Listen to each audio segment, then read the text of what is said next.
Hello and welcome to Smitty's. I am a wood cutting fanatic who loves to run a chainsaw. I run alcohol chainsaws, ported chainsaws, I race chainsaws, and I even run the occasional vintage. Now remember, I cannot do this without you. You're everything to the channel, so please remember, subscribe, give that thumbs up, leave that comment. Today, we are going to have a lot of fun. So how you doing?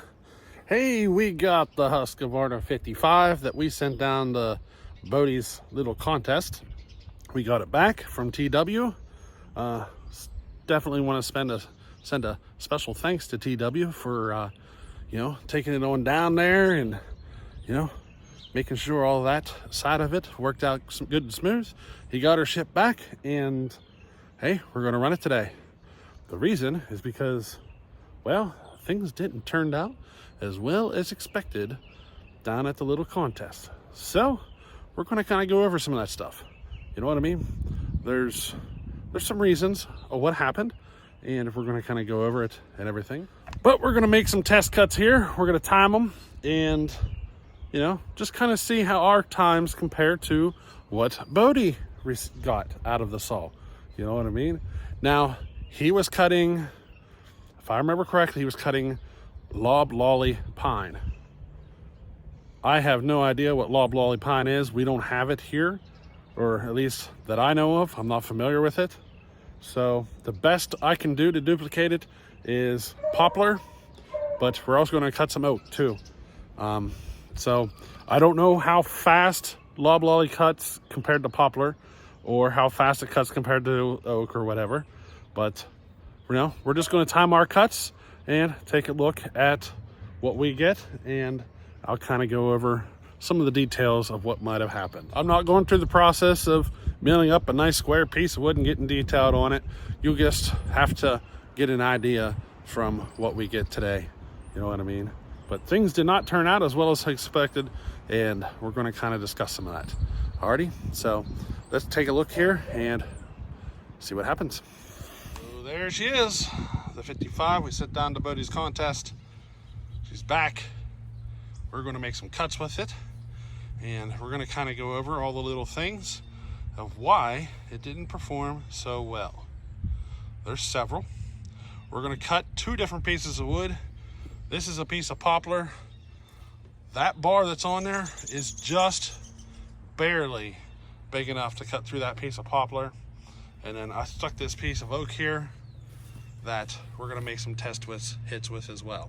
So we're going to cut oak and poplar. And let me kind of go over some of the details.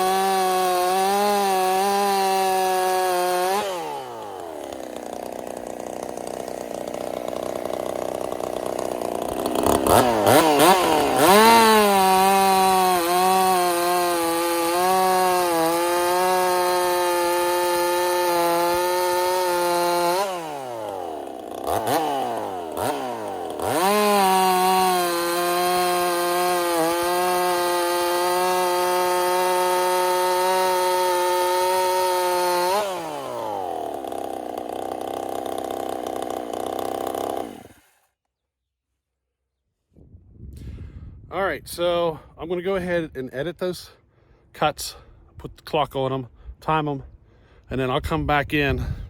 That way I have, the times to kind of talk about. Alrighty?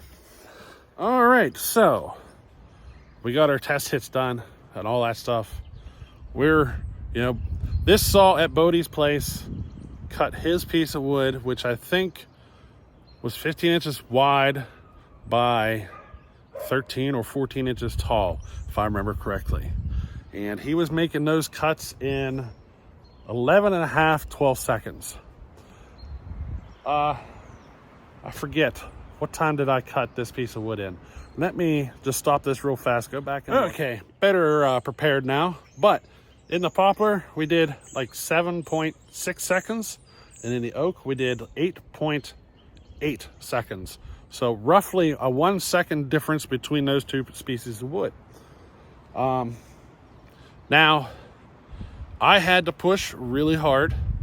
I've got some video coming up showing you how fast a saw cuts compared to how hard you're pushing.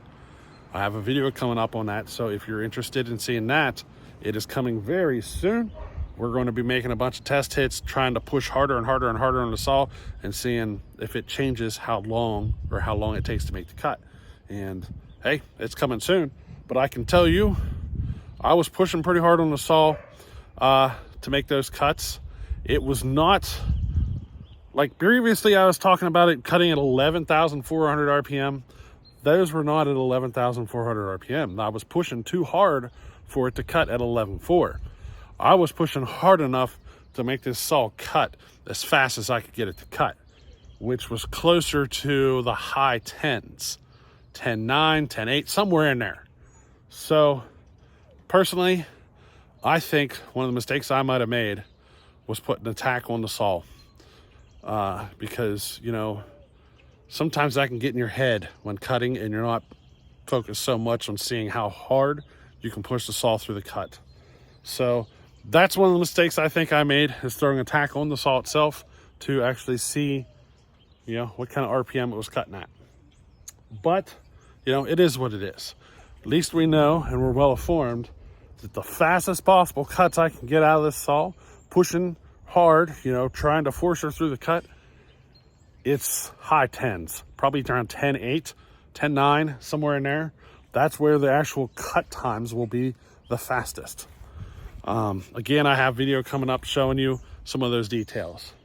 But another thing I noticed when it was down there, in fact, this was probably the most common remark I got from individuals that sent me messages and whatnot, who were, you know, there was a lot of people out there who were surprised at how it performed. And the most common thing people brought up is how lean the saw appeared to be running.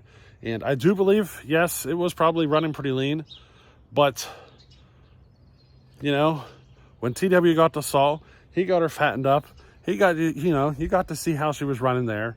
And, you know, you get to see how it's running here. It wasn't perfect at Bodie's, and that's okay. I mean, they had something like, what, 30 saws to get tuned up and ready to go?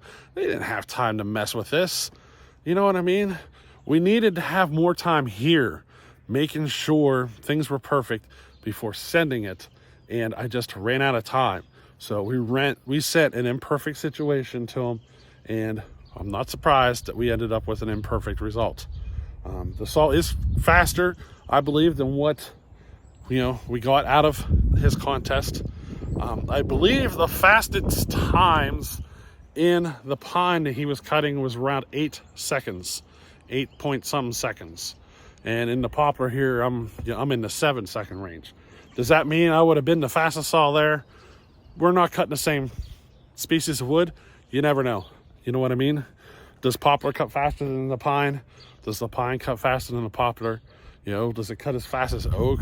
You know, there's a lot of things there that I am not even going to try to put together today to kind of see if it would be faster. I do think it should have performed closer to the top of the pack, but again, I am really not worried about it whatsoever. It was more about, you know, putting the video together for you and kind of sharing the experience with everybody of kind of like what it's like to race. Like, that was kind of my whole intention of putting a whole video series for you, or together for you, is to kind of share some of that experience of racing a saw. You know, you got to put a lot of work in, you got to put a lot of testing in, you know, you're building them and all that stuff. But one of the key factors that a lot of people don't seem to think about is that come race day, you got to make 1, 2, 3 cuts. And if you're not running tip top at those 1, 2, 3 cuts, you're not going to get it. You know what I mean? So that's why you got to prepare. You got to be ready for those last couple of cuts. And I ran out of time. I was not fully prepared to, you know, to make the race. And, you know, we kind of got a result that kind of shows, you know,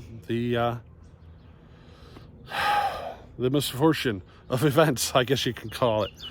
Now, you know, the saw does run fantastic. I'm quite pleased with it.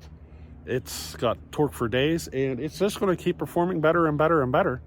If you're curious, the cylinder that we cooked before, it was showing signs of scoring early on, and as time progressed, it got worse and worse and worse until the saw failed.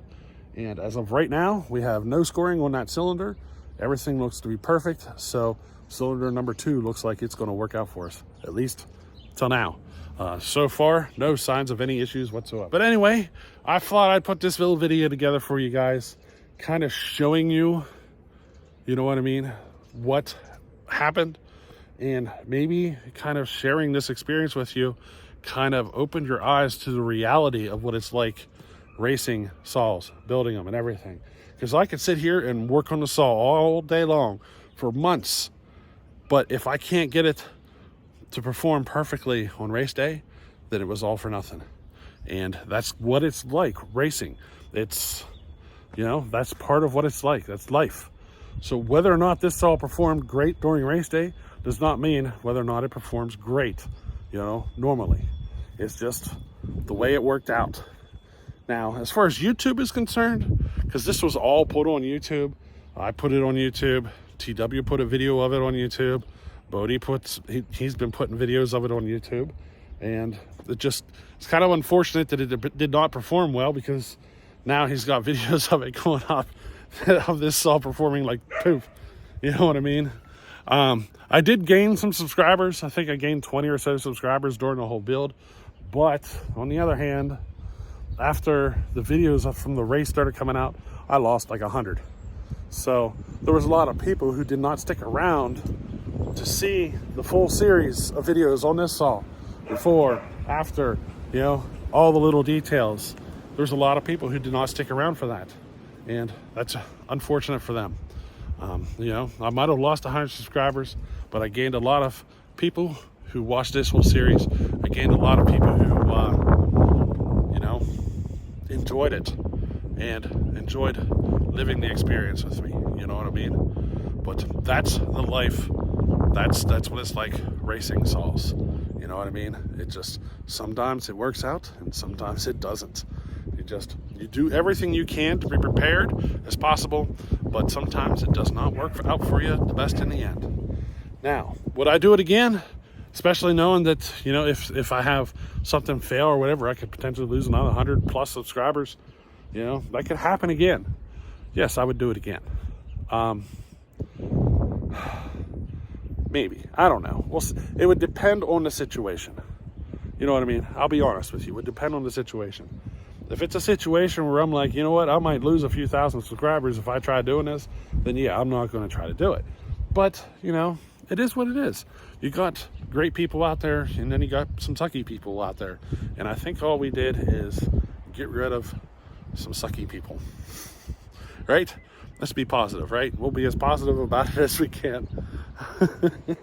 But anyway, hey, I hope you enjoyed this one. An out of the box 23 RS chain. Brand new. It was a brand new out of the box 23 RS chain, cut through the poplar, the oak, and you know, I think this saw runs pretty freaking good. It just needed tuned up a little fatter, and I think once it was tuned up a little fatter, he would have been able to push harder on the saw, much harder. This saw has a ton of torque. I know he kind of said it didn't have any torque, which was one of the clues of, you know, that told me the saw was pretty lean. Because, you know, this saw does have a ton of torque, but you know what I mean. She ended up laying in the situation, and it is what it is. The chain, you know, if we would take just a little bit off the rakers on this chain, it would cut even faster. You know what I mean? 23 RS chain is pretty fast. But anyway, I hope you enjoyed this one. We lost some subscribers over the whole video series, but that is what it is.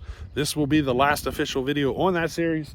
You will see more videos of this saw, probably a couple more, but as far as this video series is concerned, this will be the last one. Well, anyway, we'll hang it up with this, and we'll catch you on the next one.